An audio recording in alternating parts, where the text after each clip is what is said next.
સાવરિયા લઈ જા તારી સાથે જાની રાતે. મ્યુઝિક તમારી લાઈફમાં ક્યારે કઈ રીતે આવ્યું? મને ભણવામાં એટલો સ્ટાર્ટિંગમાં એટલો ઇન્ટરેસ્ટ હતો નહીં, સો મારે કોઈ પણ રીતે ક્લાસીસ બંક કરવા હતા. જો તમે યુથ ફેસ્ટિવલમાં પાર્ટિસિપેટ કરતા હો તો તમારે સ્ટાર્ટિંગના 2 પીરિયડ અટેન્ડ કરીને પછી તમે તમારી રીતે તમારા આર્ટમાં જઈ શકો છો. સો એવી રીતે હું મ્યુઝિકની અંદર એન્ટર થયો. આ મારું first song as a composer ને એઝ અ લિરિસિસ્ટ જે હજી સુધી ક્યાંય છે નહીં, અનરિલીઝ છે. ના ખબર ના પતા ક્યું કરું ઇંતજાર તેરા. હું એક એવી સ્પેસ ક્રિએટ કરીશ જ્યાં કોઈ પણ ક્રિએટિવ માણસ આવીને એનું કામ કરી શકે. એક નાનો એવો સ્ટુડિયો હશે કે કંઈ પણ હોઈ શકે કે કોઈને સપોઝ કે પેઇન્ટિંગ કરવી છે, સ્કેચ બનાવવું છે કે પોતાના ડિઝાઇન્સ ક્રિએટ કરવા છે, કંઈ પણ એવું સરસ નાનું બેસીને કરવું છે, એના માટે હું સ્પેસ ક્રિએટ કરીશ સ્ટુડિયો. જોવા મળશો તમે એઝ અ ફિલ્મ ડિરેક્ટર? આપને શું મારી ઈચ્છા છે હું જીવનમાં એકવાર ફિલ્મ મારી ફિલ્મ કોઈ એક સરસ સ્ટોરી હશે કે હું જાતે એક સ્ટોરી લખીશ અને એક ફિલ્મ બનાવીશ. સુપ્રભાત દર્શક મિત્રો, ગુડ મોર્નિંગ ગુજરાતમાં હું તીર્થા આપનું હાર્દિક સ્વાગત કરું છું. મિત્રો, વાત છે એક વિદેશના બેનની જેમનું નામ છે ટેલર મેકફિયર્સન. એમને આપણને જેમ થતું રહેતું હોય છે એવી રીતના ઘણા સમયથી કંઈક માથું દુખાતું હશે, ઘણા દિવસો સુધી માથું દુખાતું રહ્યું. એમણે પણ આપણી જેમ કંઈ ધ્યાન ના આપતા રહ્યા અને 1-2 કંઈ નાની મોટી ગોળીઓ લઈને એમણે જવા દીધું આગળ. પણ ઘણો સમય વીતી ગયો છતાં એમનું માથું દુખ્યા જ કરતું હતું. એટલે છેવટે પછી એ ગયા દવાખાને, મોટા ડૉક્ટરને બતાવ્યું તો ત્યાં એમને રિયલાઇઝ થયું કે એમના બ્રેનમાં એક બ્લડ વેસલ રપ્ચર્ડ છે. એક બ્લડ વેસલ જે હોય એ એક ફાટી રહ્યું છે એમને થયું. તો તાત્કાલિક ડૉક્ટરોએ કીધું કે સર્જરી કરાવો, સર્જરી કરાવીશું તો તમને ચાલશે, એટલે કરાવવી જ પડશે. તો કરાવી તાત્કાલિક સર્જરી. એ પછી એ મેડિકલી ઇન્ડ્યુસ્ડ કોમામાં રહ્યા અને ત્યાં ખાસા ટાઈમ રહ્યા બાદ પછી જ્યારે એ બહાર આવ્યા કોમામાંથી તો ત્યારે એમને પૂછ્યું અને એમની સાથેની વાતચીત શરૂ કરી. ત્યારે ખબર પડી કે એ બોલી જ નથી શકતા, એમનો અવાજ હવે નથી. આખા પ્રોસેસ દરમિયાન એમની સાથે તેમના માતા પિતા હતા. એમની માતા પિતા સાથે વાત કરાવવામાં આવી તો એમને માતા પિતાને એ ઓળખી ન શક્યા. એટલે એમની યાદદાશ્ત પણ જતી રહી હતી, એમનો અવાજ પણ જતો રહ્યો હતો. આ સ્થિતિમાં અત્યારે એ હતા. હવે જ્યારે એ કોમામાં હતા ત્યારે જે ઘણી બધી થેરાપીઝ અને મેડિકલ એમને ટ્રીટમેન્ટ કરાવવામાં આવી હશે, એની સાથે સાથે એક મ્યુઝિક થેરાપી પણ થઈ રહી હતી. એમાં એક ભાઈ આવતા હતા, એમનું ગિટાર લઈને ગિટાર વગાડતા એમને ગીતો સંભળાવતા હતા. આ ડ્યુરિંગ ધ કોમા ચાલુ હતું. તો કોમા પછી પણ એ જ રીતના એ ભાઈ આવ્યા, એમણે ચાલુ કર્યું. ગિટારના જે રિધમ હતી એના પર જે ભાઈ ગીત ગાતા હતા એનાથી એમના અંદર ખબર નહીં શું થયું તો એ કશુંક બોલ્યા. અને એ બોલ્યા બાદ એમને કીધું કે તમે જે પણ ફીલ કરી રહ્યા છો એ તમે જો બોલી ના શકો બરાબર તો તમે એ ગાઈને સંભળાવો. તો એ ગીત ગાતા ગાતા એ પાછા એમના તરફ આવ્યા. એમને એમનો અવાજ પાછો મળ્યો, એમને એમની યાદદાશ્ત જે જતી રહી હતી એ પાછી મળી. That is the power of music. અને તમે વિચારો ખાલી કે તમે કોઈક એવું સંગીત સાંભળો છો જેનાથી તમારા મનમાં અમુક યાદો આવે છે, તમારા મનમાં અમુક પ્રકારના અનુભવો યાદ આવે છે, અમુક ઇમોશન્સ તમારી અંદર આવી રહ્યા છે, આખો વંટોળ થઈ રહ્યો છે. That is so much powerful. અને એટલો બધો પાવર કે કોઈ પણ મ્યુઝિક જે છે ને એને કશાયનું બંધન નથી. મતલબ તમે કોઈક બીજા વિદેશમાં જઈને કોઈક અજાણ્યા દેશમાં અજાણી ભાષામાં અજાણ્યા વ્યક્તિને ગાતા સાંભળો છતાંય તમે થનગની શકો છો, તમારું મન એમાં પ્રફુલ્લિત થઈ શકે છે. તો જ્યારે આપણા દેશના આપણા લખાયેલા જે વાક્યો છે, આપણા લખાયેલા ગીતો છે, આપણું સ્ક્રિપ્ચર છે અથવા લિટરેચર છે એની વાત હોય અને એ તમે સાંભળો તો ત્યારે તમારું મન કેટલું પ્રફુલ્લિત થઈ જાય, તમારા મનમાં શું ચાલે, તમે ઝૂમી ઉઠો એ મ્યુઝિક પર. એ પાવર છે મ્યુઝિકનો. અને આજે આપણે જેમને મળવા જઈ રહ્યા છે ને એમણે આવું જ કંઈક કર્યું છે. અને એમના જે પણ મ્યુઝિક્સ છે ને એને જ્યારે બી તમે એક તો લાઈવ સાંભળશો તો એક અલગ જ મજા મળશે. ઓબ્વિયસલી એ જે કરી રહ્યા છે એમને તમે સ્ટુડિયોમાં સાંભળી જ શકો છો ને કદાચ સાંભળ્યા જ હશે અને હવે તો સાંભળશો એ ફોર શ્યોર છે. બટ લાઈવ તમે જોયા હોય તો હજારો લાખો લોકો હોય સામે, જે સ્ટેજની એનર્જી હોય અને જે ગીતો ગવાતા હોય એ આપણી સંસ્કૃતિના, આપણા ઇન્ડિયન અથવા એવા લિટરેચરના જેને તમે યાદ હશે કોઈ શેર તરીકે અથવા તમે ક્યાંક સાંભળેલા હશે કે અરે આ તો હિસ્ટ્રી છે, આ એન્શિયન્ટ છે, પણ એને તમે સાંભળી શકો છો લાઈવ. એને જે જીવંત કરી રહ્યા છે એવા એક આર્ટિસ્ટને આજે આપણે મળવાના છે. હું વાત કરું છું મુનાફ લુહારની.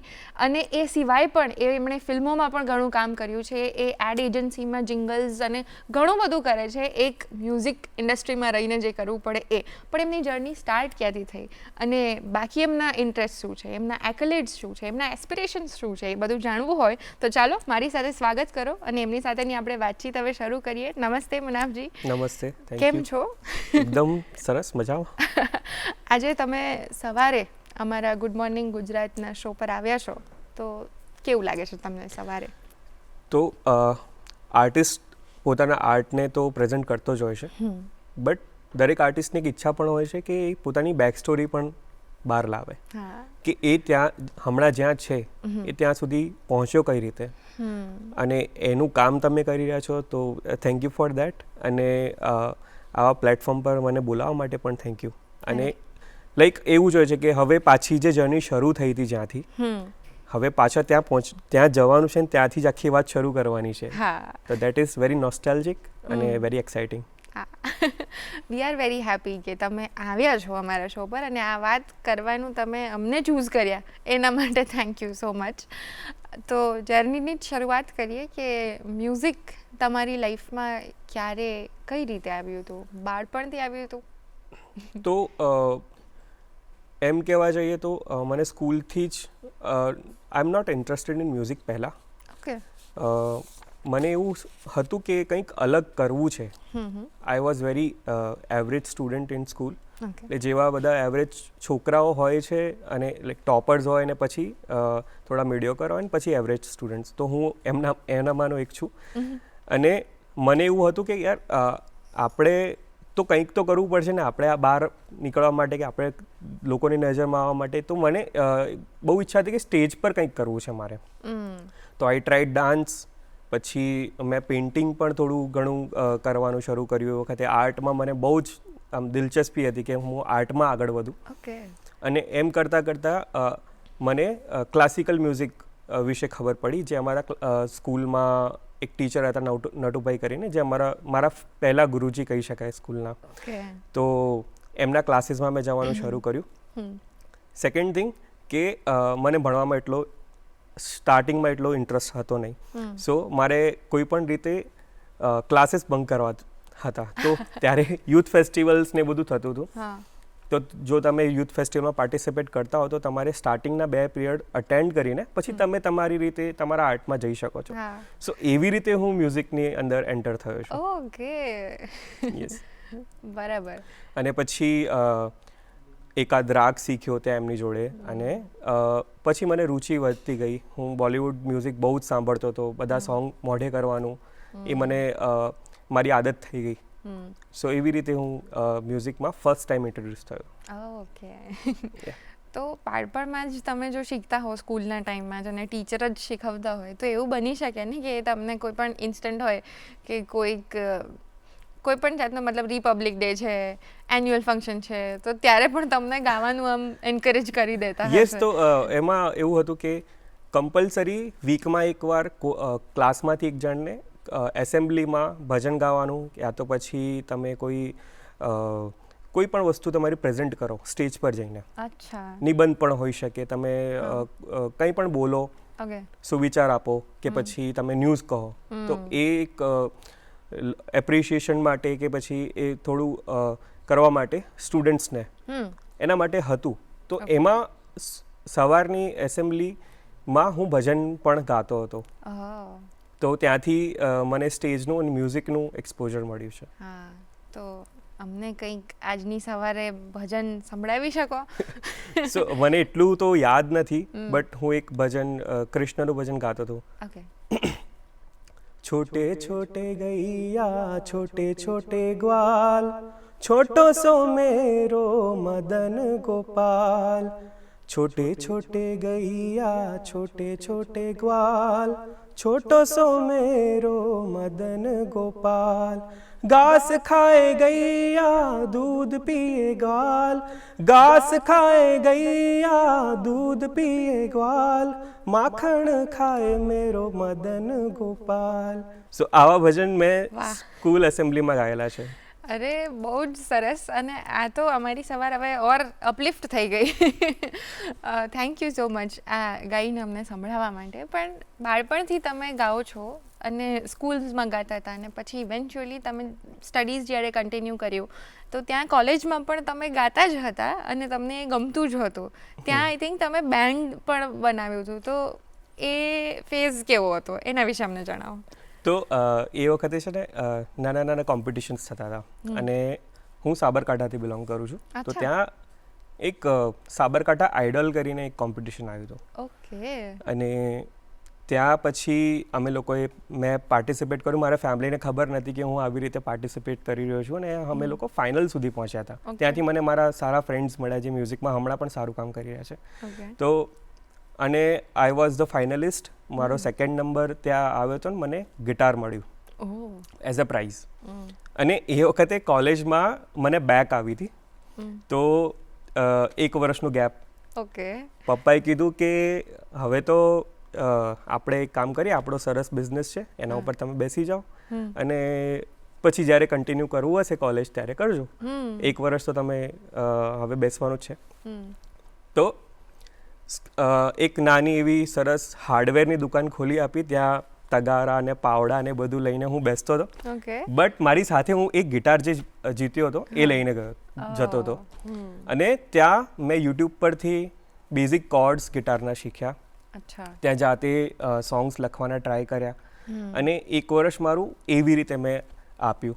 હવે એ જર્નીમાં મારી જોડે બહુ બધા સારા મ્યુઝિશિયન્સ ત્યાં હતા જે રોક મ્યુઝિક બહુ સાંભળતા હતા, ઓકે. અને એ જ પરફોર્મ પણ કરતા હતા. બટ બધા અલગ અલગ જગ્યાએ હતા. કોઈ બીજી જગ્યાએ પરફોર્મ કર્યું છે, કોઈ ડ્રમર છે, કોઈ બેઝ ગિટારિસ્ટ છે. તો અમે લોકોએ ભેગા થઈને એક બેન્ડ બનાવ્યું, અને અમે સોંગ્સ રેકોર્ડ કરવાનું શરૂ કર્યું. અને અમે લોકો નાના નાના પરફોર્મન્સીસ કોલેજીસમાં અને એવી બધી જગ્યાએ પરફોર્મન્સીસ શરૂ કરી. ઓકે. અને એવી રીતે અમારું બેન્ડ એક સરસ ફોર્મ થઈ ગયું છે.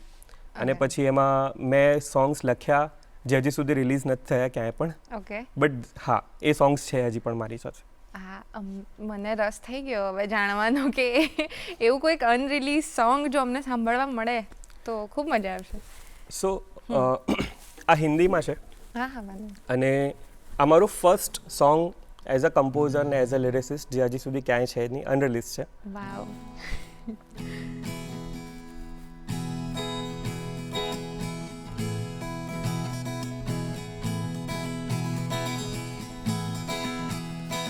अंधेरा है क्यों उजालों में, दिल है उलझा सवालों में, ना खबर ना पता क्यों करूं इंतजार तेरा, कोई हवा लाए पैगाम तेरा, कोई हवा लाए पैगाम तेरा, कोई हवा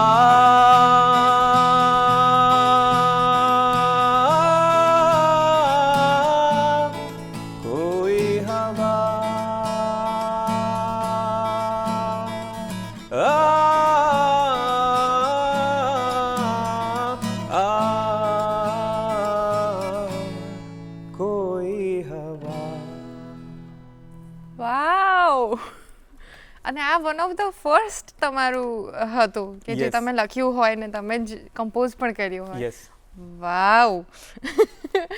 હવે મને રિયલાઇઝ થઈ રહ્યું છે કે ક્યાં ક્યાં જર્ની ગઈ હશે અને ક્યાંથી જો શરૂઆત જ આટલી સરસ હોય તો ડેફિનેટલી આગળ જતાં જોરદાર સક્સેસ મળવાની છે. પણ લાઈક એવરી આર્ટિસ્ટ સ્ટોરી એવું થાય ક્યારેક કે ગમે એટલા તમે ટેલેન્ટેડ હો, જેમ તમે અત્યારે કીધું કે તમને તો કીધું હતું પેરેન્ટે કે બેસી જાઓ હવે થોડીક વાર કરો, તો કદાચ એવું પણ થયું હશે કે એક પોઈન્ટ પછી આમ કે કંઈક જોબ કરવી પડી હશે, આવ્યું હશે, તો એ સિનેરિયોમાં એવું કંઈક થયું હતું પહેલાં તો? હા. સો એના માટે તો એવું છે કે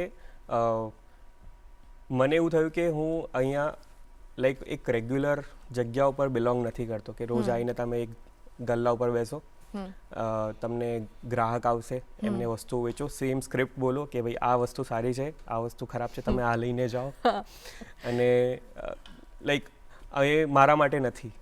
તો મારે હવે અહીંથી નીકળવા માટે શું કરવું જોઈએ? તો મેં એક બેઝિક પ્લાન બનાવ્યો. મારા ફ્રેન્ડે કીધું કે એક કામ કર, તું MBA શરૂ કરી દે. અને ત્યાં સુધી મારું બેક ક્લિયર થઈ ગઈ હતી અને પછી મારું કોલેજમાં મને સારા એવા પર્સન્ટેજ પણ આવી ગયા હતા. તો MBA મેં શરૂ કર્યું.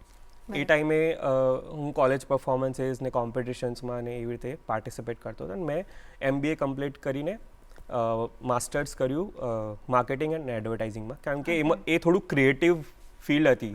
સેલ્સ મારે કરવું નહોતું, ફાઇનાન્સ મને આવડતું નહોતું. તો પછી માર્કેટિંગમાં અને એડવર્ટાઇઝિંગમાં કમ્પ્લીટ કરીને મેં એક એડવર્ટાઇઝિંગ એજન્સીમાં જોબ શરૂ કરી as a client servicing.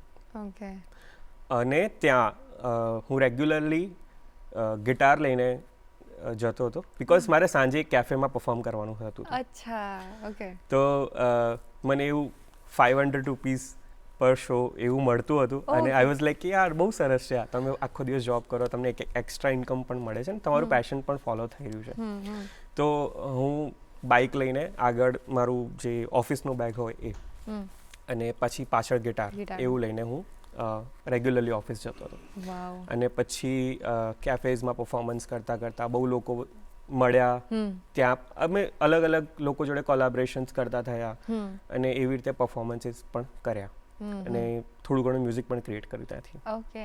So it was not like a compulsion or a tough phase નહોતો કે કમ્પલસરી જોબ કરવી પડી. ઇટ વોઝ ઓલ્સો તમારા જે ઇન્ટરેસ્ટનું જ હતું. હા, એ મારો જ કોલ હતો કે મને એવું હતું કે એક સ્ટેબલ પહેલાં થઈ જઈએ પોતે, અને પછી આપણે પેશન તરફ થોડા આગળ વધીએ. તો એવી રીતે મારો જ પ્લાન હતો કે થોડા પોતાને સ્ટેબલ કરીએ, અને પછી મ્યુઝિકને તો આપણે ટાઈમ આપી જ રહ્યા છીએ, બિકોઝ તમે એક જગ્યા છોડીને આવી રહ્યા છો તો પછીનો ટાઈમ તમારો છે. એટલે 10 થી 7 જે બી તમે જોબ કરી રહ્યા છો, એના પછી બાકીનો ટાઈમ તો મારો જ છે. તો પછી હું એ ટાઈમને મારા માટે યુટિલાઇઝ કરીશ. How wonderful. આ વસ્તુઓ ઘણા કલાકારો નથી સમજી શકતા હોતા, અને એના કારણે કદાચ એમને હોય છે કે જે પ્રકારના કે એમને ગીલા શીખવા થતા હોય છે પછીથી, એ તમે પહેલેથી જ અવોઇડ કરી દીધા કે ના, એક આ તો જોઈએ, એના પછી જ તમે આગળ. બિલકુલ. એ કદાચ તમને તમારી આર્ટિસ્ટિક જર્નીમાં પણ હેલ્પ કર્યું હશે ને, બિકોઝ ઇટ વોઝ એજન્સી, તો તમારે લખવાનું હશે. તો અમારા ત્યાં જે અમારા સિનિયર્સ હતા એ લોકોએ જોયું કે હા, છોકરો ગિટાર લઈને આવે છે, કંઈક તો કરતો હશે. તો એમણે મને એક રેન્ડમ કોઈક બ્રીફ આવી હતી એમની પાસે કોઈ ક્લાયન્ટની, કે એક કેન્સર માટેનું કેમ્પેન અમે કરી રહ્યા છીએ, એમાં કંઈક સોંગ જોઈએ છે, તો તું ક્રિએટ કરીશ? તો મેં કીધું હા, હું લખતો હોઉં છું, એને હું ટ્રાય કરું. જિંગલ્સ મેં ક્યારેય કર્યા નહોતા પહેલાં, કારણ કે જિંગલ્સ તો તમને 30 સેકન્ડ્સ 50 સેકન્ડ્સમાં તમારે વાત કરીને નીકળી જવાનું છે. મેં કીધું હું ટ્રાય કરીશ. અને 1-2 દિવસમાં મેં જિંગલ ક્રિએટ કર્યું, મેં મારા સિનિયર્સને સંભળાયું. દે વર લાઈક કે ઓ માય ગોડ, સરસ છે આ તો. અને અમે સીધા CEOની ઓફિસમાં હતા, અને પછી એમની સામે મેં ગિટાર લઈને પહેલી વાર આવું મારી સાથે રેન્ડમ થયું છે, એટલે કોઈની જોડે પણ નહીં થયું હોય આખા ઓફિસમાં, કે આ સીધો ત્યાં કઈ રીતે. અને પછી હું ત્યાં જિંગલ ગાઈને સંભળાઈ રહ્યો છું, she was like oh my god, બહુ સરસ છે આ તો, આપણે ક્લાયન્ટને મોકલીએ. મેં ફોનમાં રેકોર્ડ કર્યું ત્યારે ને ત્યારે અમે મોકલ્યું, અને ક્લાયન્ટને ગમ્યું. પછી ફર્સ્ટ ટાઈમ મેં સ્ટુડિયોમાં કઈ રીતે કામ થાય એ જોયું. ઓકે. તો ફર્સ્ટ ટાઈમ સ્ટુડિયોનો એક્સપોઝર એવી રીતે મળ્યો કે હા Okay. રેકોર્ડિંગ્સ કઈ રીતે થાય છે, સાઉન્ડ એન્જિનિયરિંગ કોને કહેવાય, સાઉન્ડ એન્જિનિયર કોને કહેવાય, માઇક પર ગાવું કેટલું ડિફરન્ટ છે સ્ટેજથી. હા. તો અને હા કમ્પોઝિશન્સ લાઈક પ્રોગ્રામિંગ જે વસ્તુ છે કે તમે સિંગર્સના અવાજ તો સાંભળતા હશો, તમને એક બેઝિક રિધમ પણ ખબર પડી જાય કે આ ડ્રમ્સ છે, આ તબલા છે, પણ એની પાછળ પણ બહુ બધું પ્રોગ્રામિંગ મ્યુઝિક પ્રોગ્રામિંગ થતું હોય છે હા. જે કદાચ નોટિસેબલ નથી હોતું બટ એટલું જ ઇમ્પેક્ટફુલ હોય છે. તો એ બધી વસ્તુઓ ત્યાંથી મને જાણવા મળી. બરાબર. યસ. આ તો એક એ ફેઝ હતો જ્યારે તમે 50-50 ડિવાઈડ કરતા હતા ટાઈમ કે હું 10 થી 7 કામ કરું છું અને પછી બાકીના સમયમાં મારું જે છે એ પેશન ફોલો કરું છું. તો ઇવેન્ચ્યુઅલી પછી જે તમારા આટલા ગ્રાન્ડ શોઝ જે થઈ રહ્યા છે અત્યારે આટલા વખતથી, એ ત્યાં પહોંચવામાં વચ્ચે શું ફેઝ આવ્યો હતો એ અમને જણાવો. તો એક શેર છે, મને એક્ઝેક્ટલી યાદ નથી, પણ અકેલા ही चला था मैं इन रास्तों पे लोग मिलते गए कारवां બનતા ગયા. તો કનેક્ટિંગ ડોટ્સ વાળી જે ઘટના છે, તો એમાં મને બહુ બધા લોકો મારી જર્નીમાં, હું એવું ક્લેમ જ ના કરી શકું કે આ મારા એકલાનું છે, આ મેં એકલાએ બનાવ્યું છે. બહુ બધા લોકોએ આ જર્નીમાં બધાનો હાથ લાગેલો છે એમ કે કોઈ મળે, કોઈ આવી રીતે હેલ્પ કરી દે, કોઈએ ડિરેક્ટરને મળાવી દીધું અને એવી રીતે મને મારી ફર્સ્ટ ફિલ્મ પણ મળી. તો જો હું કેફેમાં બેસતો તો એના ઓનર હતા નિધિબેન કરીને. તો શી વોઝ આર્ટ ડિરેક્ટર અને ફિલ્મમાં એવી રીતે હતા. તો એમણે મને ડિરેક્ટર જોડે કનેક્ટ કરાવડાવ્યું કે આ છોકરો સારું લખે છે અને કમ્પોઝ પણ સારું એવું કરે છે, તો આપણે આની જોડે ટ્રાય કરીએ. તો એમણે મને ફિલ્મનું ટાઇટલ સોંગ લખવા માટે આપી દીધું. હવે મારા માટે બહુ મોટી રિસ્પોન્સિબિલિટી કે ટાઇટલ સોંગ કે ક્યાં બાત એમ. પછી મેં એના ઉપર થોડું વિચાર્યું, કામ કર્યું. મારો ગુજરાતી લેંગ્વેજ પર એ વખત એટલો કમાન્ડ નહોતો, બટ સ્ટીલ આઈ ટ્રાઈડ અને દે વર લાઈક બહુ સરસ છે, આપણે આની જોડે આ કરીએ આપણે. અને પછી એવી રીતે મેં ફર્સ્ટ સોંગ, મારું લાઈફનું પહેલું ફિલ્મનું સોંગ મેં એવી રીતે પાર પાડ્યું એવું કહી શકાય. ઓકે. એટલે એના પછી તમારી ફિલ્મમાં વધતી ગઈ કે તમે કમ્પોઝ કરતા હતા, સોંગ્સ લખો પણ છો, કમ્પોઝ પણ કરો છો for films. That started from that point. Yes, ત્યાંથી. ઓકે. એના વિશે તો હવે આપણે વાત કરીએ, પણ અત્યારે સમય થઈ ગયો છે એક બ્રેકનો. તો દર્શક મિત્રો, મળીએ ગુડ મોર્નિંગ ગુજરાતમાં એક નાનકડા વિરામ બાદ. વિરામ બાદ આપ સૌનું ફરીથી સ્વાગત છે ગુડ મોર્નિંગ ગુજરાતમાં. આજે આપણી સાથે છે મુનાફ લુહાર. એ બહુ જ સરસ મજાના કલાકાર છે, બહુ જ સરસ ગાય છે, સરસ લખે છે, સરસ કમ્પોઝ કરે છે અને એમની જર્ની આપણે માણી રહ્યા હતા, અત્યાર સુધી જાણી રહ્યા હતા. તો ચલો હવે કન્ટિન્યુ કરીએ. સર, આપણે વાત કરી ફિલ્મ્સની કે એક પોઈન્ટ પછી ફિલ્મ એ તમને અપ્રોચ કર્યો હતો અને તમે એમની માટેના ગીતો લખીને કમ્પોઝ કરીને આપ્યા હતા અને એ પછી તમે ઘણી બધી ફિલ્મોનું એવું કર્યું છે. કે તો તમારી પ્રોસેસ ફિલ્મ માટેના સોંગ લખવા માટેની શું રહી? તો ફિલ્મનો સોંગ બહુ જ ડિફરન્ટ છે કે તમે પોતાના માટે સોંગ લખતા હોઈએ. તો ઇટ્સ કાઇન્ડ, મારા માટે એવું છે કે કોઈના માટે સોંગ લખવું એ છે ને પઝલ સોલ્વ કરવા જેવું છે. કે એક સિચ્યુએશન છે, દરેક સોંગનું એક એસ્થેટિક હોય કે તમે એક લેંગ્વેજ યુઝ કરી રહ્યા છો અને અને અમુક વર્ડ્સ જે ચૂઝ કરવાના હોય એ પણ પર્ટિક્યુલર હોવા જોઈએ કે જે એ માળખામાં બેસી જાય. તો ફિલ્મનું લખવું થોડું ડિફરન્ટ છે અને મને પણ એ શીખવામાં બહુ ટાઈમ લાગ્યો છે. અને એમ જોવા જઈએ તો જે બેઝિક શાયરી હોય કે જે મીટરમાં ચાલતી હોય, તો તમને એક ટ્યુન મળે અને એ ટ્યુન પર તમારે આખી વસ્તુ વાત કહી દેવાની છે અને એક સરસ બહુ જ પોએટિક રીતે લોકો કનેક્ટ કરી શકે, લોકો રિલેટ કરી શકે એ રીતે. સો એ આખી અલગ ઘટના કહી શકાય એવી રીતે. એ તમારા માટે થોડુંક નવું હતું, તમે ધીરે ધીરે એક્સપ્લોર કરીને આગળ વધ્યા હશો. તો આટલી બધી ફિલ્મ્સમાં જે તમે અત્યાર સુધી લખ્યું છે, કોઈ એવું ગીત છે જે તમે અમને સંભળાવી શકો અથવા સમજાવી શકો? તો સાવરિયા કરીને હમણાં એક ગીત સરસ થોડું ઘણું ચાલ્યું અને લોકો સુધી પહોંચ્યું. કુશલે ગાયું છે ને એને જ કમ્પોઝ કર્યું છે, મેં લખ્યું હતું. તો સિચ્યુએશન એવી છે કે છોકરી છોકરાને મળે છે અને આખી વાત એક જ રાતમાં જે જર્ની છે સ્ટોરી છે એક જ રાતમાં પતી જવાની છે અને એ જ રાતમાં એના પ્રેમમાં પડી ગયો છે અને હવે એક ડ્રીમ સિક્વન્સમાં છે કે હું આની સાથે અમદાવાદ ફરી રહ્યો છું કે ક્યાંય પણ ફરી રહ્યો છું. તો આવી સિચ્યુએશન મને આપી અને પછી મેં એ વસ્તુને જસ્ટિફાય કરવાનો ટ્રાય કર્યો મારા લિરિક્સમાં. હાથોમાં હાથ ઝાલી વાતોમાં વાત ચાલી મનને તો લાગે બે ખયાલી કહેતા કહેવાય નહીં એવી આ વાત સાલી વાતો અધૂરી રહે તો રહેતી બેહાલી. પછી એના પછીની જે હુકલાઈન છે હું ગાઈને સંભળાવું તો વધારે શાયદ મજા આવશે.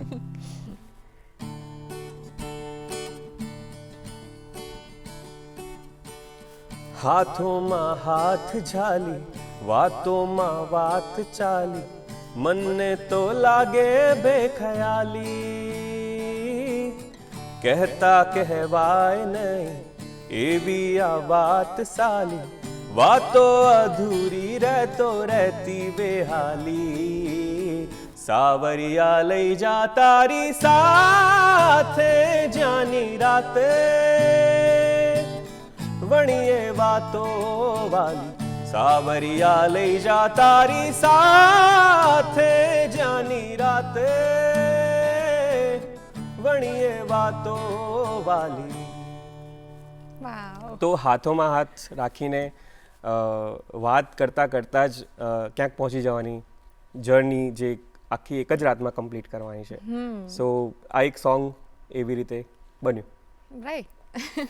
બહુ જ સુંદર સોંગ છે અને જેમ તમે કીધું મને એ થયું કે વાત એ જ છે પ્રેમમાં જ્યારે પણ તમે કોઈકની સાથ જ જોઈતો હોય છે તમારે બીજું કંઈ જોઈતું નથી હોતું અને વાત પ્રેમની આવી તો મને એ વિચાર આવ્યો કે તમે જે લોકડાઉન પછી જે હિટ શો રહી ચૂક્યો છે એ ઇશ્ક કે સાથ મકામ એનો વિચાર કઈ રીતના આવ્યો કે આના પર કામ કરવું છે આ શું છે એ બધું તમે જાણ્યું કઈ રીતે? પહેલાં એ અમને જર્ની કહો અને પછી અમને કહો પણ ખરા કે ઇશ્કે સાથ મકામ ક્યાં હે.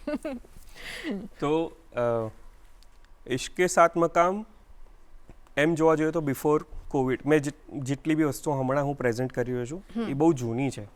એ બહુ ડેવલપ કરવામાં મને થોડો ટાઈમ લાગ્યો છે અને એમ કહેવાય ને કે તૈયારી કરી રહ્યા હતા અમે લોકો એ વસ્તુની. ઓકે. તો ઇશ્કે સાથ મકામ એકચ્યુઅલી એક સોલો શો થઈ ચૂક્યો છે પહેલાં. બહુ ઓછા લોકોને ખબર છે એ વસ્તુ. જેમાં હું જ ખાલી ગિટાર પર લઈને બધી વાતો કરી રહ્યો છું અને સોંગ્સ એના પ્રમાણે હું પ્રેઝન્ટ કરી રહ્યો છું. ઇશ્કે સાથ મકામ ઇઝ બેઝિકલી તમે એક પ્રેમમાં પડવાની એક પ્રક્રિયા છે કે દિલકશી, ઉન્સ, અકીદત, ઇબાદત, જુનૂન અને મોત આ તમારા સાત મુકામ છે. સો જ્યારે તમે કોઈને જુઓ અને તમારું ફર્સ્ટ લાઈક એટ્રેક્શનવાળી ઘટના છે તો એ દિલકશી થઈ તમારી. પછી ઉન્સ ક્રશ થવું કોઈના ઉપર કે રોજ એને જોવાની ઈચ્છા થવી કે તમારી રુચિ એ માણસમાં વધી જવી. આ શું કરતો હશે, આ ક્યાં હશે, હું જોઉં ઇન્સ્ટાગ્રામ પર જરા ચેક કરી સ્ટોક કરી. તો ઉન્સ, મોહબ્બત. મોહબ્બતમાં જ્યારે તમે પ્રેમમાં પડી ગયા છો, મોહબ્બત એવો સ્ટેજ છે કે જ્યાં તમને તમારું પાત્ર દેખાય, જેની જોડે તમે વાત કરી શકો, જેને તમે સાંભળી શકો, જે ફિઝિકલ ફોર્મમાં છે એ તમારી મોહબ્બત. એને જોઈને તમે એને પ્રેમ કરી રહ્યા છો. પછી અકીદત, એના ઉપર તમને પૂરો અકીદો, યકીન થઈ ગયું કે આ જ છે મારું પ્રિય પાત્ર અને હું આના માટે કંઈ પણ કરવા તૈયાર છું. અકીદત પછી એ વધતું એટલું વધી જાય છે કે ઇબાદતમાં કન્વર્ટ થઈ જાય છે અને પછી તમે એને વર્શિપ કરવાનું શરૂ કરો છો કે આજ જે છે આ જ છે મારા માટે. ઇબાદત પછી જુનૂન કે તમે લૈલા મજનુ, હીર રાંઝા એ જે એક સ્ટેજ પર હોય છે જ્યારે એ લોકો પાગલ થઈ ગયા છે. ઇવન બુલ્લે શાહ કે જ્યારે એ બજારમાં આવીને પોતાનું આખું વેશ એવું ધારણ કરે છે કે જાણે એ સ્ત્રી છે, તો એ હદે એ પાગલ છે એના પ્રેમ માટે. તો એ એક જુનૂન જ તમારી અંદર લાવી શકે છે એ વસ્તુ, એ લાઈક એક તમને કન્વર્ટ કરી દે છે જુનૂન. અને પછી મોત, હવે મોત આમ જોવા જઈએ તો લિટરલ ડેથ નથી. તમારો ઈગો, તમારી આઈડેન્ટિટી, તમારી પર્સનાલિટી, જે તમે છો, તમારું વ્યક્તિત્વ, આ દુનિયાની અંદર તમારું નામ, ક્યાંથી તમે બિલોંગ કરો છો, તમારું પાસ શું છે, એ બધું તમે ભૂલીને તમે એ બની જાઓ છો જેને તમે પ્રેમ કરી રહ્યા છો, તમે એમાં વિલીન થઈ જાઓ છો. તો એ મોત એમ કહી શકાય.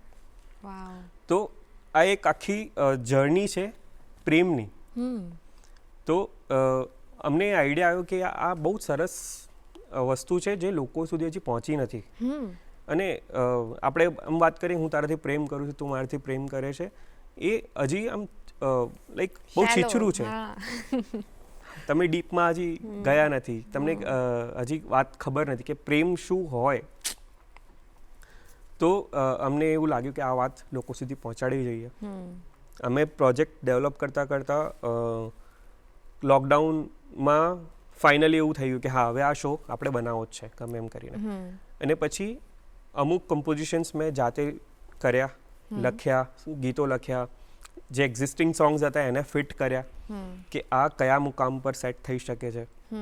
અને પછી એવી રીતે એક આખું 1 કલાકનો શો અમે બનાવ્યો અને અભિવ્યક્તિમાં પ્રેઝન્ટ કર્યો. અને it was a great show. મને બહુ જ મજા આવી એ કરવાની. મને યાદ છે, હું ફોર્ચ્યુનેટ છું કે મને જોવાનો મોકો મળ્યો હતો. સો મેં એ જોયો છે શો અને એના અમુક ચંક્સ મને હજુ યાદ છે. અને હું એવું ઈચ્છીશ કે એનો અમુક અંશ જો અમારા દર્શક મિત્રોને તમે આજે સંભળાવી શકો. એટલે એની મજા બીજી એવું છે કે તમે એ વસ્તુનું કોઈ માર્કેટિંગ નથી કર્યું.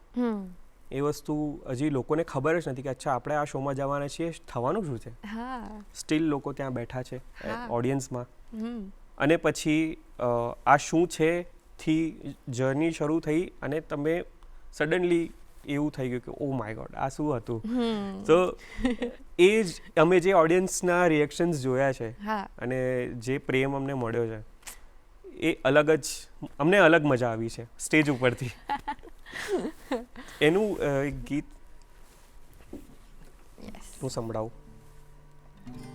It's going to be amazing. So this is also unreleased, one of the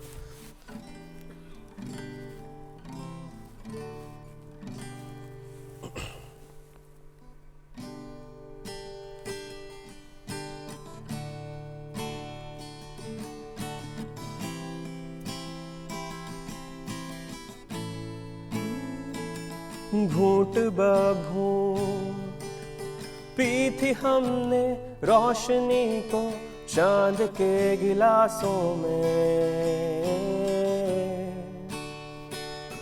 होठ पे होठ यूं थे जैसे कोई अपना हो दर्द के दिलासों में. आहिस्ता आहिस्ता तूने छोड़ा ये रास्ता, वाबस्ता था मुझसे मैं तुझसे ही था हंसता. मेरे हाथों में तेरे बालों की खुशबू है, ये तू जाने कहानी है ये दोनों की. मैं आया हूँ ये बतलाने, जो रूठ के बैठा है बादलों में वो चांद मनाने आया हूँ. जो छूट के बैठा है मेरी यादों से वो लम्हा चुराने आया हूँ. जो रूठ के बैठा है बादलों में वो चांद मनाने आया हूँ. जो छूट के बैठा है मेरी यादों से वो लम्हा चुराने आया हूँ.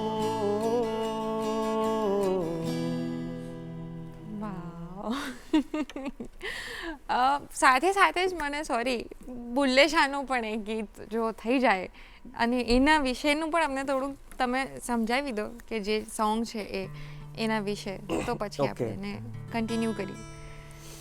બુલ્લે શાહનું એક સૌથી પહેલું જે કમ્પોઝિશન બનાવ્યું હતું અને મને એવું હતું કે આ એને એક સિંગલ રિલીઝ કરીને આપણે સ્પોટીફાઈ પર કે યુટ્યુબ પર રિલીઝ કરી દઈશું ને ચાલશે એમ. બરાબર.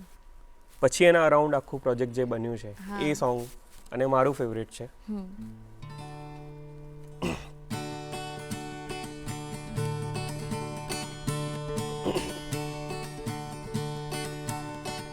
चल बुल्लिया चल औथे चलिए जहाँ हो सारे अंधे. चल बुल्लिया चल औथे चलिए जहाँ हो सारे अंधे. ना कोई साडी जात पहचाने, ना कोई साडी जात पहचाने, ना कोई सानू मन्ने. चल बुल्लिया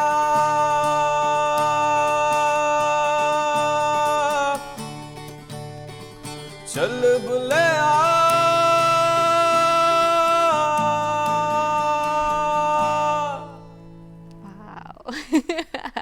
again I am back there. જ્યારે બહુ જ બધા લોકો આ જ રિધમ પર અને આ જ ગીતો પર પાગલ થઈ ગયા હતા અને they should why should not એ રીતના વિચાર એ આવ્યો બિકોઝ બંનેને આપણે કરીએ કે ઇશ્કે સાત મુકામમાં અને આમાં તમે કહ્યું કે તમે નરેટ કરતાં ત્યારે પણ કરતા હતા ઇવન વિથ ધોઝ પ્રોજેક્ટ્સ કે narration was integral part of the whole show. તો એ તમે પ્લાન કર્યું હતું કે એ ઇવેન્ચ્યુઅલી થયું અથવા તમને એવું લાગ્યું કે આ જે પ્રકારનું મ્યુઝિક છે જે રીતના લિરિક્સ છે એને બાંધવા જરૂરી છે એ પ્રોસેસ શું હતી? સૌથી પહેલાં તો બુલ્લે શાહ એ તો પંજાબીમાં લખ્યું અને કદાચ જે લોકો ગોતતા હોય શોધી રહ્યા હોય એ લોકોને આ મ્યુઝિક લવર્સની વાત છે. બહુ ડીપ જઈને ક્યાંકથી કોઈ વસ્તુ શોધી લાવે કે અચ્છા આ બહુ સારી કવ્વાલી છે કે પછી આ બહુ સારી ગઝલ છે કે આ બહુ સારું ગીત છે બહુ પહેલાં લખાયું છે, આ બહુ સારો દોહો છે. હવે જે લોકો નથી શોધી રહ્યા, જે લોકોને ખબર જ નથી કે અચ્છા આવા કોઈ સંત થઈ ગયા છે કે ભાઈ આવા કોઈ સારા આર્ટિસ્ટ થઈ ગયા છે, એમના માટે આ વસ્તુ બહુ હેવી છે કે તમને પહેલાં લેંગ્વેજ બેરિયર હોય કે ભાઈ પંજાબીમાં ગાઈ રહ્યો છો મને ખબર શું પડશે, તો એ કનેક્ટ કઈ રીતે કરવું. તો ફર્સ્ટ વી થોટ કે એક કોઈ નેરેટર હશે પોડિયમ પર ઊભા રહીને વાત કરશે અને સમજાવશે કે હવેનું ગીત આ છે અને એના વિશે થોડું બ્રીફ કરી દેશે. That was first idea. મને એવું થયું કે યાર બહુ બોરિંગ થઈ જશે બિકોઝ એક સોંગ્સ બહુ એક હાઈ એનર્જી પર જઈને પછી સડનલી એ ડ્રોપ આવી જશે, પછી પાછું હાઈ એનર્જી, તો એ સરસ એક ફ્લો નહીં બની શકે ત્યાં. તો પછી મારો ફ્રેન્ડ છે રવિ રંજન પાટીલ, અમે બહુ ટાઈમથી સાથે છીએ અને અમે વિચારતા કે યાર સાથે કંઈક કરીએ આપણે. અને હું તો કોઈ ફિલ્મ્સ બનાવતો નથી તો એને કાસ્ટ કરી શકું, હું મ્યુઝિક કરું છું. તો બટ અમારી વાત થઈ કે યાર હું આવું કંઈક વિચારી રહ્યો છું અને મને એવી ઈચ્છા છે કે તું સ્ટેજ પર આ વસ્તુને નેરેટ કરે. પણ પછી સેમ વાત કે આ વસ્તુ હું બોલીશ તો સિમ્પલ જ લાગશે. તો પછી હું મારો ફ્રેન્ડ નિશાર છે અને રવિ, અમે ત્રણેય એ વસ્તુ ઉપર સ્ક્રિપ્ટિંગ કરવાનું શરૂ કર્યું. એક થિયેટર આર્ટિસ્ટ પરફોર્મ કરતો હોય અને લોકોને કનેક્ટ કરીને આખી વાત કહે અને એ એટલી જ એનર્જી મેન્ટેન કરી શકે જેટલી સોંગની અંદર છે. એકલો જ છે સ્ટેજ પર બટ એના આખી જસ્ટિફિકેશન આખી વાતને મળી શકે એવું કંઈક આપણે ક્રિએટ કરીએ. અને ત્યાંથી આઈડિયા આવ્યો કે આપણે બેઝિક નેરેશન નહીં કરીએ, આપણે એને કોઈ સ્ટોરી ફોર્મમાં કહીશું યા તો પછી લોકો એને કનેક્ટ કરી શકે કે એમની લાઈફમાં પણ આવી વસ્તુઓ થઈ રહી છે. સો એવી રીતે નરેશનનો પાર્ટ થયો. ઓકે, સો એ પણ તમે જ લખતા હો છો?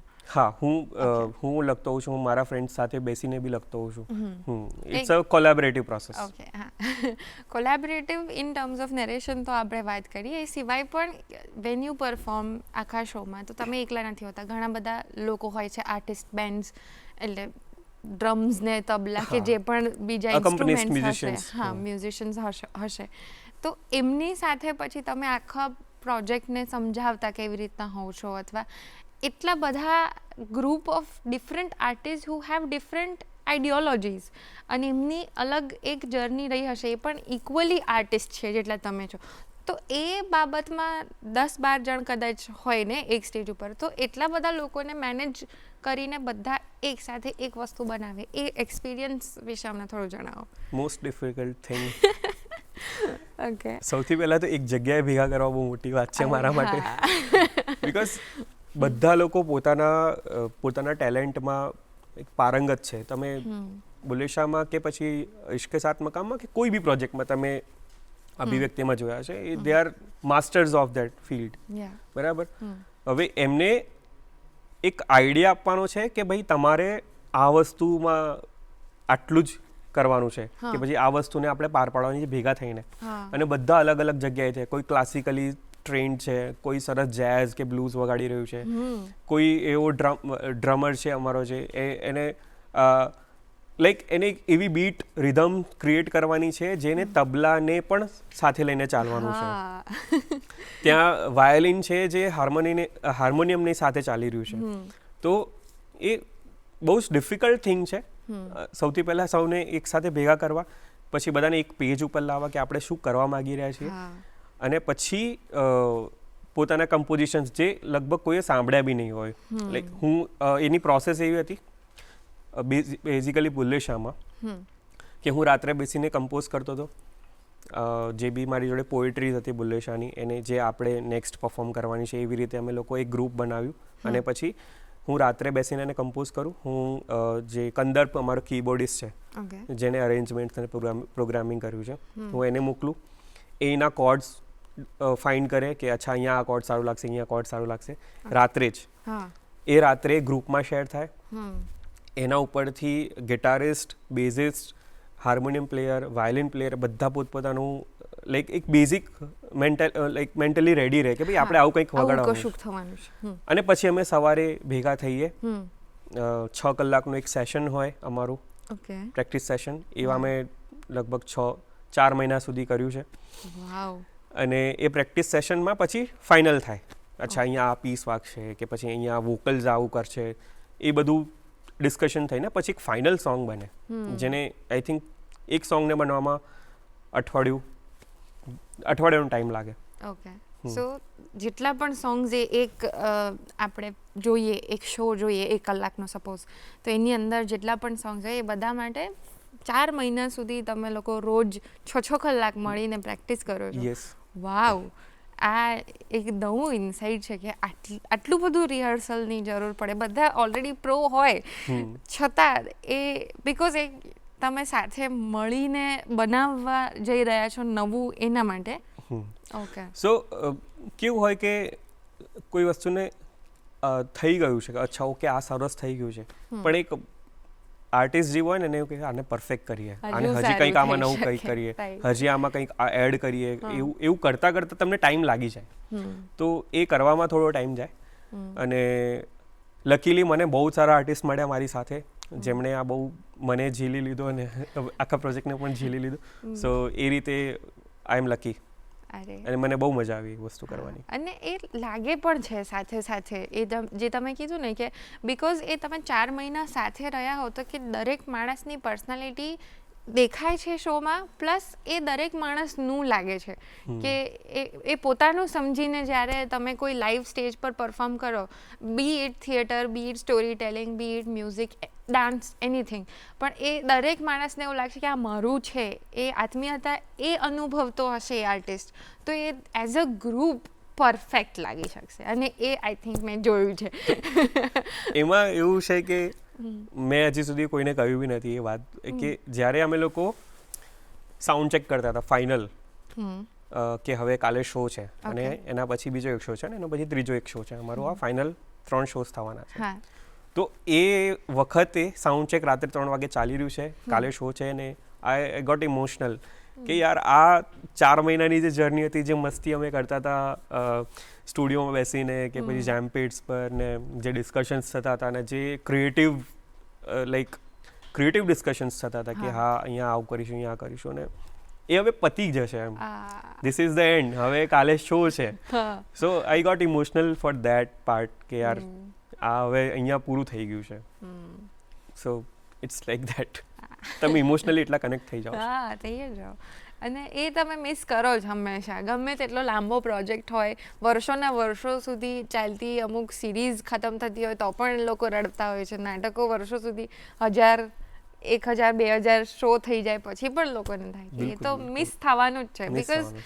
After all we are all humans and we need humans, અને જ્યારે આપણને આપણા જેવા હ્યુમન્સ મળે પછી તો જોઈએ અલગ શું મજા છે. અલગ જ મજા આવી જાય. સ્પીકિંગ ઓફ તમારા મ્યુઝિકલ જર્નીની વાત પર આવીએ પાછા, તો આ બંને આટલા હિટ પ્રોજેક્ટ્સ રહી ચૂક્યા છે, આ તમે કરો છો, એ ઉપરાંત તમે મ્યુઝિકમાં ફિલ્મોમાં લખો છો, એ ઉપરાંત તમે પ્રોડક્શન હાઉસ કદાચ શરૂ કર્યું છે, અલીફ પ્રોડક્શન. અલીફ પ્રોડક્શન છે. યસ. એ ઓન્ટરપ્રન્યોરશિપ MBA ના કારણે આવી હશે આઈ થિંક, બિલકુલ. પણ એનો વિચાર કેવી રીતના આવ્યો એ બતાવો. તો જ્યારે MBA હું કરતો હતો અને અમે 2 ફ્રેન્ડ્સ હતા, હું અને નિશાર કરીને છે, તો મને એવી બહુ ઈચ્છા હતી અને અમે એક પ્રોજેક્ટ ત્યાં પણ બનાવ્યો હતો કે હું એક એવી સ્પેસ ક્રિએટ કરીશ જ્યાં કોઈ પણ ક્રિએટિવ માણસ આવીને એનું કામ કરી શકે. એક નાનો એવો સ્ટુડિયો હશે કે કંઈ પણ હોઈ શકે કે કોઈને સપોઝ કે પેઇન્ટિંગ કરવી છે, સ્કેચ બનાવવું છે કે પોતાના ડિઝાઇન્સ ક્રિએટ કરવા છે, કંઈ પણ એવું સરસ નાનું બેસીને કરવું છે, એના માટે હું સ્પેસ ક્રિએટ કરીશ, studio. That was my project. અને પછી ઇવેન્ચ્યુઅલી એવું થયું કે હું જોબ મેં છોડી, બિકોઝ મને એવું થઈ ગયું કે હવે તો મ્યુઝિક આપણે ફૂલ એન્ડ ફાઇનલ કરવું છે એમ આવી રીતે, but it was not easy actually. But એના પછી હું ને મારા ફ્રેન્ડ અમે બંને સાથે આવ્યા અને એવું વિચાર કર્યું, એને ફિલ્મ ડિરેક્શનમાં ને એમાં છે, તો એણે મને કીધું કે યાર હું આવું વિચારું છું કે આપણે કંઈક ચાલુ કરીએ, અને ત્યાંથી અમે શરૂ કર્યું અલીફ ફિલ્મ પ્રોડક્શન્સ. અને અમે લાઈક એડ ફિલ્મ્સ કરી, એમાં મ્યુઝિક વિડીયોઝ કર્યા છે એમાં, સો એનો એક્સપોઝર એક સરસ મળી ગયો છે મને એમાંથી. ઓકે, એટલે મલ્ટી ટેલેન્ટેડ છો તમે, કે લખો છો, ગાઓ છો, આટલા સરસ શોઝ કરો છો, પ્લસ આટલી સારી ફિલ્મો બનાવો છો. હવે જોવા મળશો તમે એઝ અ ફિલ્મ ડિરેક્ટર અમને શું? મારી ઈચ્છા છે હું જીવનમાં એકવાર મારી ફિલ્મ બને, કોઈક એક સરસ સ્ટોરી હશે કે હું જાતે એક સ્ટોરી લખીશ અને એક ફિલ્મ બનાવીશ, એવી ઈચ્છા છે મને. નાઇસ. ઇન્સ્પિરેશનની વાત કરીએ તો તમારા આ મ્યુઝિકલમાં કે ફિલ્મમાં કે ક્યાંય પણ તમને શું ગમે છે, કઈ વસ્તુ તમને ઇન્સ્પાયર કરે છે? કોઈ આર્ટિસ્ટ પણ હોઈ શકે છે અથવા કોઈ ટોપિક પણ હોઈ શકે છે, એ શું? નાનપણથી મેં માઇકલ જેક્સનને પરફોર્મ કરતા જોયેલું છે, તો માઇકલ જેક્સન એવું હતું કે યાર આ માણસ કેવું સુંદર કામ કરે છે, લોકો કેવા એની પાછળ ઘેલા છે, અને સ્ટેજ પર પરફોર્મન્સ કરવું એ મને ત્યાંથી જ ઈચ્છા થઈ કે યાર સ્ટેજ પર કંઈક કરીએ. પછી મ્યુઝિકલી હું જોવા જાઉં તો નુસરત ફતેહ અલી ખાન સાહેબ છે કે પછી AR રહેમાન છે, તો એ ઇન્સ્પિરેશન આપતા, લાઈક એમના કમ્પોઝિશન સાંભળીને આપણે મોટા થયા છીએ હમણાં સુધી. તો યસ, એમનું મ્યુઝિક મને બહુ ગમે છે. કોઈક તમારા ઇન્સ્પિરેશનલ હોય એમનું કોઈક સોંગ જે તમને ગમતું હોય સંભળાવી શકો?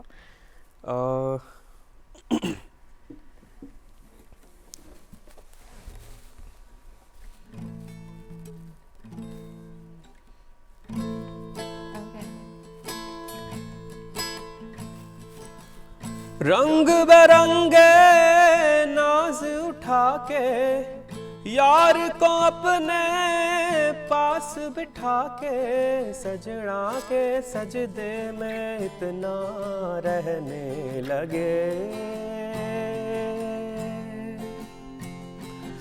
दीवाना दीवाना दुनिया कहने लगे, सांसों की माला पे सिमरूं मैं पी का नाम, सांसों की माला पे सिमरूं मैं पी का नाम, अपने मन की मैं जानूं और पी के मन की राम, सांसों की माला पे सिमरूं मैं पी का नाम.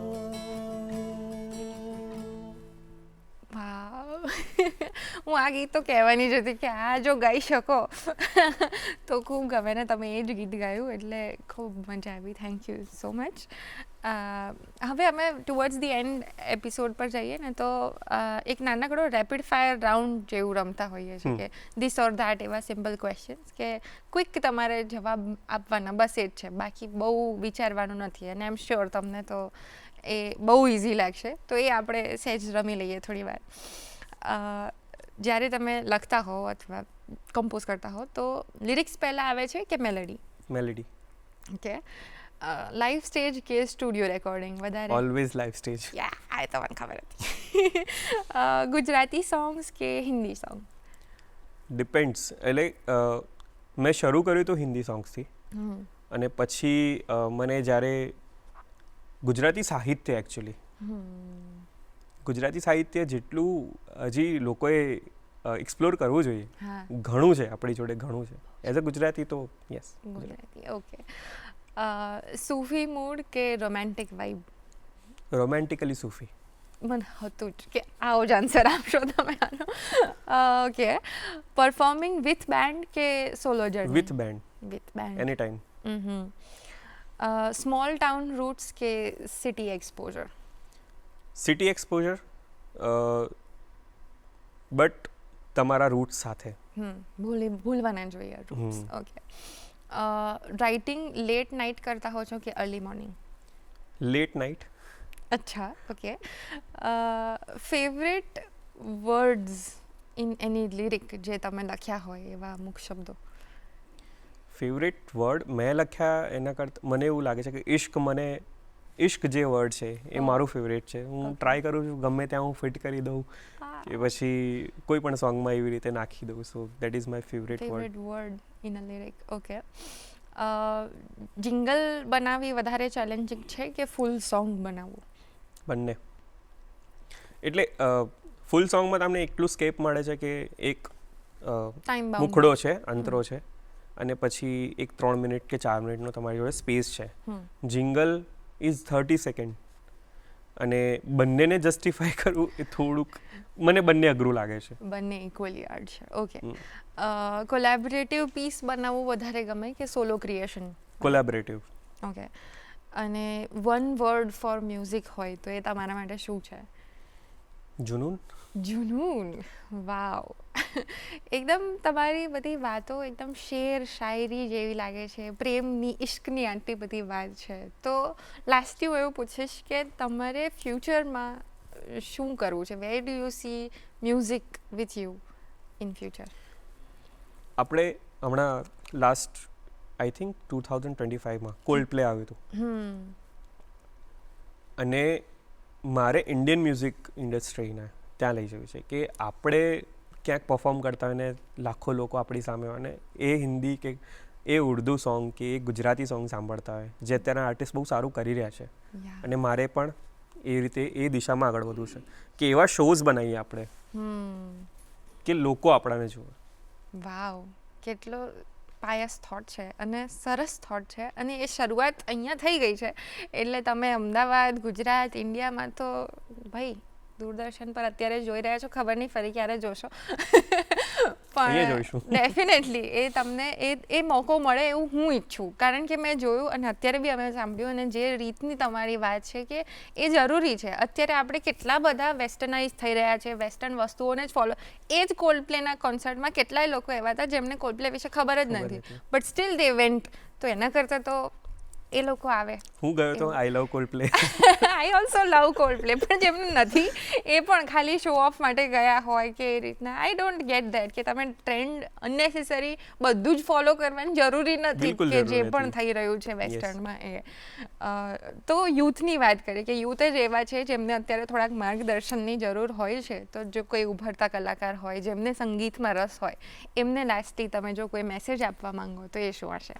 એમ તો હું પોતે શીખી રહ્યો છું, અને એવું કોઈ મેસેજ કદાચ હું ના આપી શકું, બટ હું એટલું કહીશ કે don't try to B perfect. તમે એના વેઇટ ના કરો, કારણ કે એ જર્નીમાંથી હું નીકળેલો છું, અને મેં બહુ ટ્રાય કર્યું છે કે યાર બહુ ચીવટથી કામ કરવું, આટલું તો થવું જ જોઈએ, પછી જ આપણે એ વસ્તુને બહાર પાડીએ. તમે અગર તમે મ્યુઝિશિયન હો તો સોંગ્સ રિલીઝ કરો. તમે જ તમારા જજ છો, તમને તમારી ઓડિયન્સ મળી જશે અને પછી તમે ઇવેન્ચ્યુઅલી એ વસ્તુઓને સારી બનાવતા જશો અને એવી રીતે તમે જ્યાં તમારે પહોંચવું ત્યાં પહોંચી જશો. એટલે કોઈ પણ વસ્તુ પરફેક્ટ કરવાનો ટ્રાય કરો જ નહીં, જેમ છે એમ રાખો અને એમાં તમે સુધારો કરો કે અચ્છા આમાં આ વખતે અમે આ ભૂલ કરી હતી, હવે આપણે એને સુધારીએ. રાઈટ, એનાથી તમે જ્યાં પહોંચવું છે ત્યાં પહોંચી જશો. Wow, nice.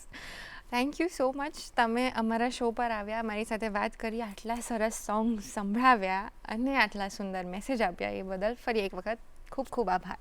તમારો પણ આભાર. Thank you. Thank you. તો દર્શક મિત્રો, તમને આજે એપિસોડ કેવો લાગ્યો? આટલા બધા સરસ સોંગ સાંભળીને તમને એવું થયું ને કે વાવ, મારે પણ હવે ઇન્ડિયન મ્યુઝિક સાંભળવું છે, મારે પણ યુનિક મ્યુઝિક સાંભળવું છે, અથવા તમને ઇન્સ્પાયર થયા હો કે હું પણ એક કલાકાર છું, તો મને તમે જે સલાહ આપી, તમે જે કીધું એ મને ગમ્યું, મને પણ આ જ પ્રોબ્લેમ નડતો હતો. આ બધું જે બી તમને થઈ રહ્યું છે ને એ અમને મોકલો.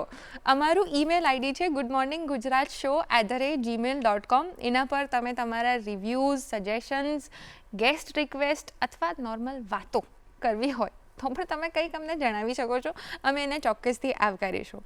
અને જો તમે આ ટીવી ચેનલ પર જોઈ રહ્યા હો ડીડી ગિરનારની, તો તમને જણાવી દઉં કે ગુડ મોર્નિંગ ગુજરાત શો એ યુટ્યુબ પર ડીડી ન્યૂઝ ગુજરાતી જે ચેનલ છે એના પર પણ અવેલેબલ છે, તો જોતા રહેજો અને ત્યાંથી પણ શેર કરતા રહેજો.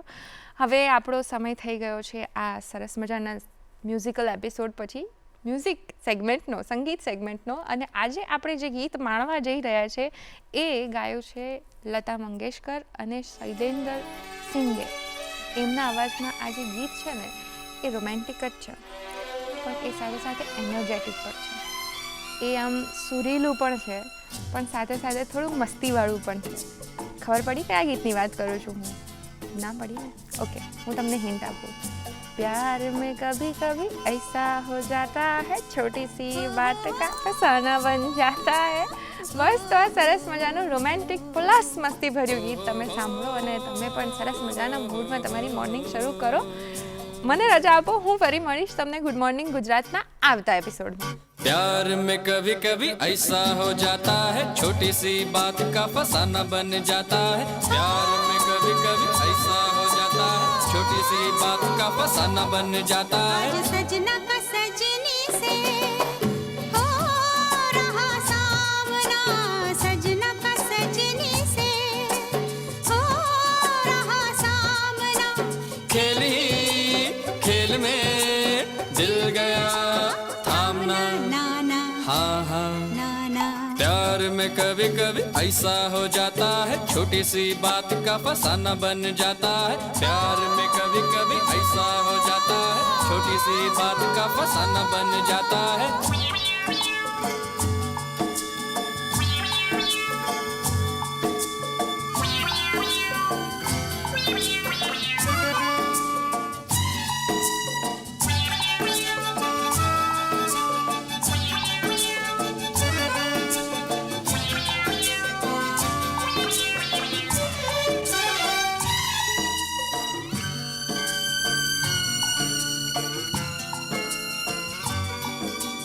कहने की नहीं बात मगर ये फिर भी कहती हूँ मैं, रहने की नहीं जगह कोई तेरे दिल में रहती हूँ मैं.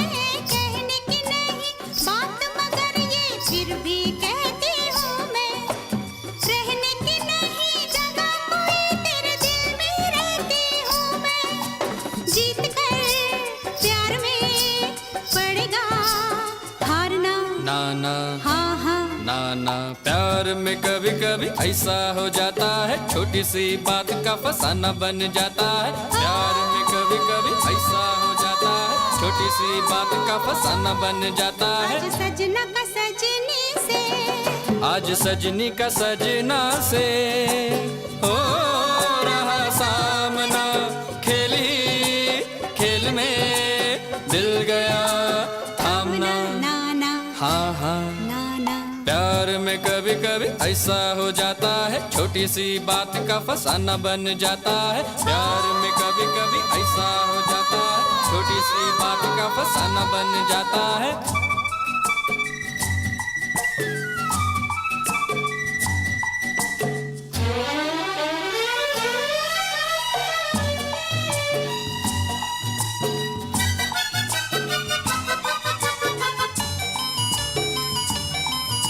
नादा समझ कर तुमको देखो माफ कर दिया हमने, प्यार की किताब से जुदाई का नाम ही साफ कर दिया हमने। नादा समझ कर तुमको देखो माफ कर दिया हमने, प्यार की किताब से जुदाई का नाम ही साफ कर दिया हमने। यार की बात तुम कभी ना टालना, नाना हाँ हाँ नाना। प्यार में कभी कभी ऐसा हो जाता है, छोटी सी बात का फसाना बन जाता है। प्यार में कभी कभी ऐसा हो जाता है, छोटी सी बात का फसाना बन जाता है। आज सजना का सजनी से, आज सजनी का सजना से हो रहा सामना, खेल ही खेल में दिल गया थामना, हाँ हाँ हाँ हाँ। हाँ। प्यार में कभी कभी ऐसा हो जाता है, छोटी सी बात का फसाना बन जाता है।